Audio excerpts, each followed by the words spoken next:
السلام علیکم. ټماټر ډیر زیات ګران شوي دي، د اور په بیه دي او عام سړی د هغې د اخیستو وس نه لري. نو داسې څه څیزونه دي چې هغه د ټماټر په ځای موږ استعمال کو په پخلي کې، او چې د ټماټر اکمې هم پوره شي او هغه شان خوند او ذایقه هم په پخلي کې راشي.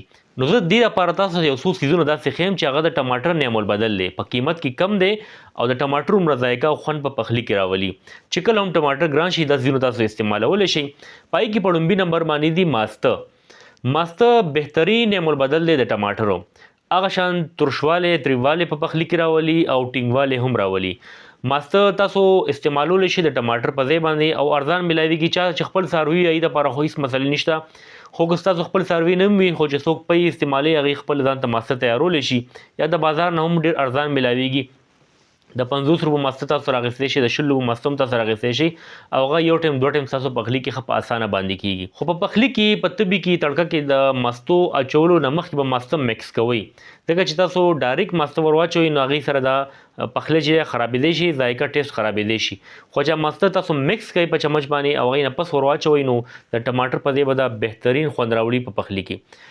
دغسې دویم نمبر باندې چې کوم د ټماټر نعم البدل دی، د ټماټر په ځای تاسو اناردانې استعمال کولی شئ. اناردانه تاسو د 50-100 روپو راوړئ او پوره هفته ستاسو کیږي. هغې نه تاسو نیمه چمچ دانې په تړکه کې اچوئ، په تبي کې پخلي کې اچوئ او د ټماټر عمره خوند او ذایقه به انشاءالله تاسو ته ملاویږي. په دریم نمبر باندې نیمبو دی.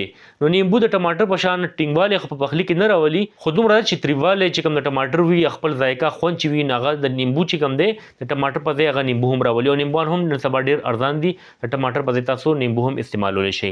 دا درې څیزونه شو، ماسته شو، اناردانه شوه او نیمبو شو. په څلورم نمبر باندې املي تاسو استعمالولی شئ. املي هم د ټماټر غوندې ذایقه خوند راولي او دا هم ډېر ارزانه ملاویږي. تاسو لږ شان مقدار کې راواخلئ، تاسو پوره هفته دا تېرېږي په دې باندې. نو هغه یو څو دانې چې تاسو اوبو کې واچوئ او حل کوئ او هغه اوبه چې کوم دي هغې نه د املۍ هغه دانې لرې کوئ او هغه اوبه چې کوم دي هغه تاسو په تړکه کې یا په تبي کې پخلي کې واچوئ، نو د ټماټر عمره هغه ذایقه او خوند به انشاءالله ستاسو پخلي کې راځي. او د دې ټول نه علاوه تاسو لپاره یو بهترینه مشوره دا ده چې کله ټماټر ارزان وي نو په هغه موسم کې تاسو ټماټر نور ته وچ کړئ. زموږ مشرانو به همداسې کوله، ټماټر نور ته وچ کړئ او هغه بالکل صفا سوتره په یو شیشې جار کې بند کړئ، ډکن پې بند کړئ چې هوا پې نه لګي، خرابېږي نه. نو هغه ټماټر چې کوم دی هغه پاوډر هغه تاسو په پخلي کې استعمالولی شئ او د ټماټر کوم تازه ټماټر وي ګران وي د هغې کمې تاسو په دې طریقه هم پوره کولی شئ. کله هم چې ټماټر ګران وي، قیمتونه ډېر زیات اسمان سره خبرې کوي، نو دغه څیزونه چې ما تاسو تیار کړل، ماسته، اناردانه، املي، نیمبو، یا هغه ټماټر چې کله ارزان وي تاسو وچ کړئ، د هغې پاوډر یا پیسټ چې کوم کیچپ وي هغه تاسو استعمالولی شي او فایدې ترې حاصلولی شي. امید دی تاسو به دا ویډیو خوښه شوي. داسې معلوماتي ویډیوز کتلو لپاره زما چینل ډاکټر شبیر پښتو خامخا سبسکرایب کړئ. دا ویډیو خپل ملګرو سره هم شیر کړئ چې هغوی ته هم فایده ورسي. ډېره مننه. الله حافظ.